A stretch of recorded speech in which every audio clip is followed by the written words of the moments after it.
old Nintendo gamer. And son.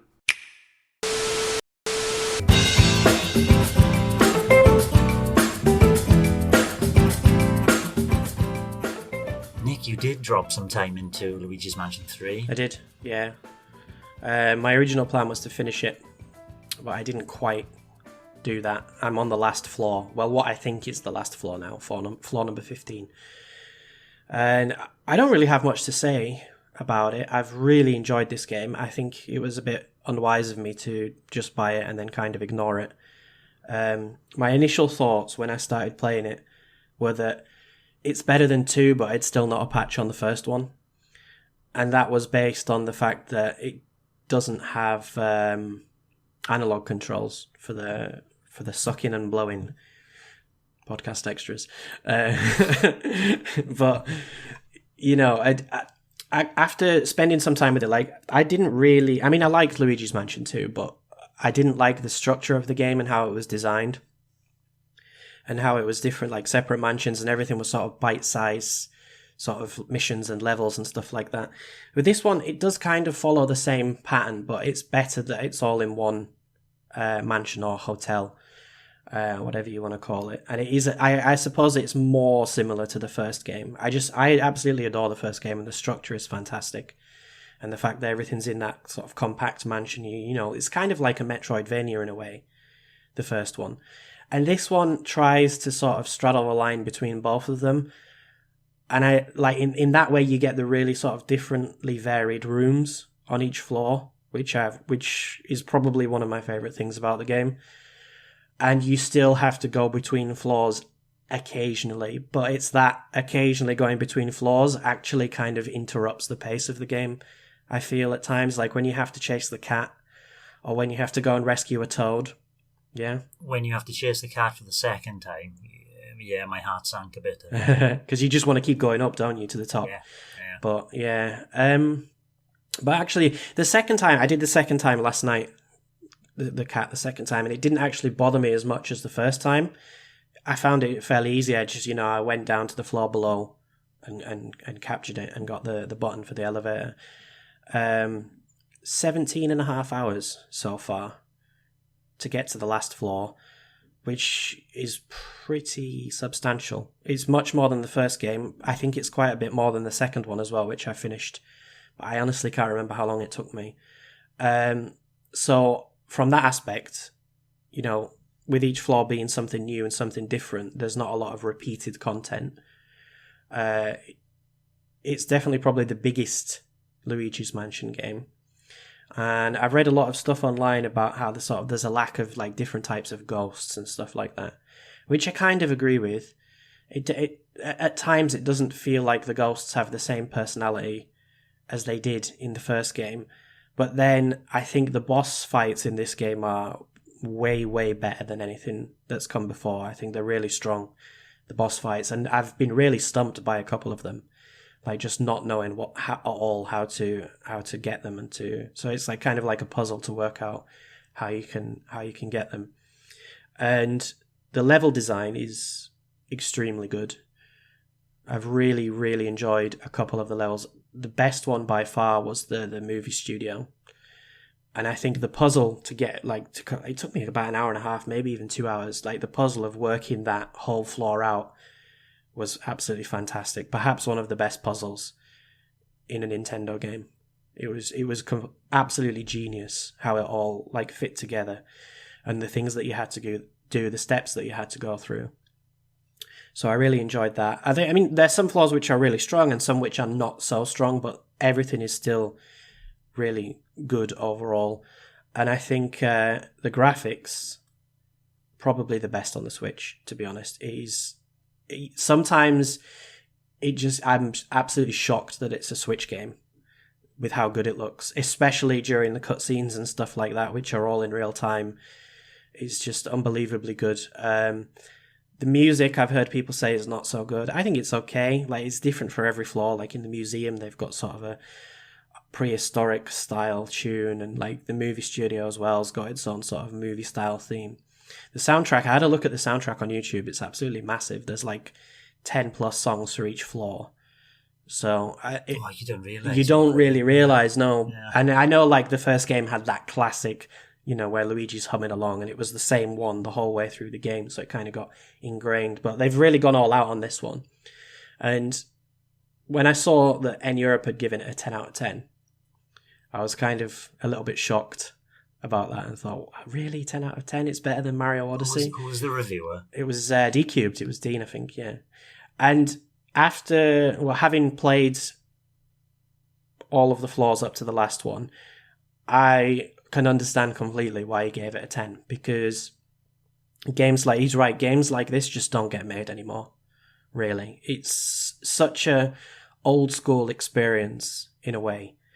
I mean, it's not really doing anything new. It's not pushing the boundaries like Odyssey or Zelda or something like that, or like Pokemon with it being the first time in 3D. It's just a very, very good Luigi's Mansion game. And it's wrapped up into a package that I think takes the best aspects from the first game and the second game and just doesn't really push the series forward, but is kind of like this is a Luigi's Mansion game. This is how good it can be. And I think it does it really well. And I put 5 hours into it just after launch and then forgot about it. And as I've been going through it over this past month, it's grabbed me completely. Like, it sucks me right back in, and I've enjoyed every single minute of playing this game. I think it's absolutely fantastic. And I remember when we were sitting last year before Christmas and doing the game of the year and stuff and the game of the decade, and we were complaining that Nintendo hasn't really had a good year in 2019. But I think after Odyssey and Breath of the Wild, this is probably the best Nintendo developed game on the Switch. Just because it's got the polish of a Nintendo game, and it is like a full experience. Thoroughly enjoyable. Whether it's a 10 out of 10 or a 9 out of 10, I'm not really sure, but I don't blame Dean at all for giving it a 10, because I think it is a great achievement that's just fun to play. Even without the analog controls, I think, the stuff like slamming the ghosts and doing all the other different sort of stuff kind of makes up for that in a way. And when you've got like 10 of them around you, you can, use the skills that Luigi has, like the jump and the plunger and the slam move and everything, quite effectively. So even that is still good. So, Greg, why are you playing PS4? Get Luigi's Mansion 3 on the go. It's an odd one for me because, like Nick, I put a few hours into it and then left it for a long time. And I've dipped back into it a couple of times, and every time I play it, I have a really good time. Mm-hmm. But for some reason, I don't have that urge to go and stick it on. I don't know why that is. I had exactly the same thing as I was playing through it myself. I kind of forced myself to put it on, but when I was playing it, I was thoroughly enjoying it. Yeah, it's like I feel like and like I think Nick maybe mentioned like a floor probably takes about an hour each time or something, and I think I have it in my head that when I want to play it, it's like I want to take out an entire floor when I'm playing it, and it's like trying to maybe set aside an hour or whatever to actually do that. It's like I don't know, I find it difficult for my head to do that for some reason. I know I will eventually play it and I will absolutely love it, I'm sure. I did expect to play it around Halloween there actually, and I did play one floor and again had a good time, but I thought I would have carried on with it at that point, but I just ended up getting sidetracked as usual. So I will get to it, I'm just not sure when. I think that's the issue. I think for me as well, that was the issue when I stopped, because on 3DS it was about 20, 30, maybe 40 minutes for one area, wasn't it? Or one mission, let's say. Yeah, I can remember people complaining about that. That it was just too short, wasn't it? Yeah, it was too stagnant. And that, like, I felt the same. Like, if I play this, I want to do a full floor, and I usually did. Not every time. A couple of times I did 2 floors, and like the movie theater floor took me well over an hour, and so did the garden floor. Yeah, that's big. That took me a very long time. And I think it is that sort of, you think, if I sit down and play this, it is going to be an hour or more of my time. And I think that's what was putting me off. And yes, it does. You have to like kind of get over that fact, I think, and just say, okay, I'm going to spend an hour, maybe more, and I'll have a good time. And I think that's the thing that stopped me playing, and probably you guys as well. But I don't know whether that should be a criticism or not. Maybe it should be. It's not really like you don't have to do it. You don't have to do it like that, but it's just the way the game's structured, it feels like that's what you should do, doesn't it?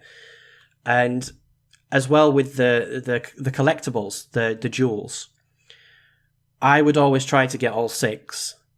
But if I didn't, I wouldn't go back and get the other ones. I would just go up to the next floor. I think I've got all 6 on like 3 or 4 floors, maybe more. So even when I beat the game, that's going to be something to go back and do. To find, I've got like a minimum of 4 on every floor, usually 5, and then on a couple 6. But you know, that's extra post game content to do as well, I suppose, isn't it? To go back and clean up all those collectibles. I basically went back and cleaned them all up just before beating the final boss. Okay. Mm-hmm. And you got them all, yeah? Yeah. All the booze as well. Mm-hmm. Oh, there's booze. Yeah. Okay. Booze on every level as well. I can't remember how many on each one, but there's quite a few. And I can't remember if they did it in the original one. But when you find a boo, you get a boo. Do you get a boo tracker? I can't remember. In the original, really, you did on the Game Boy Horror. There was like a button that beeped when you got close to one. Yeah, I believe it is on this one. It kind of beeps when you get close to it, but you don't know where it is in that area. But it's normally hiding in something that you have to break open. And when he comes out, then the first time you suck him, he'll run to somewhere else on that floor. So you got to go and find. So it's a chase, basically, like the cat. Yeah. Okay, I didn't even know about that. There's quite a lot of them to do. So I'm not even close to the end then, basically. That's all right. It's all right. I've been enjoying it a lot, so it's fun to revisit the areas, just to go on. All right, and do certain things again. Mm-hmm. But it's not as extensive as it needed to be, I suppose. What I was going to say, the save points, if you did, because I felt like when you were playing that I had to do a floor at one go. If you did half a floor, how would it save? I couldn't remember that. It's automatic. Every time you go through a door, it saves. Okay. Yeah, so yes, okay. It's quite good actually. You start at that beginning. You can just switch it off, and you pick up where you left off. Yeah, so there's no reason not to pick it up in it. Okay. Thanks for watching, and don't forget to hit the subscribe button and give us a like if you've enjoyed our content. You can also check out our other great content on Twitter, Facebook, Instagram, and the N-E Café podcast from all good podcast providers. Just follow the links in the description below.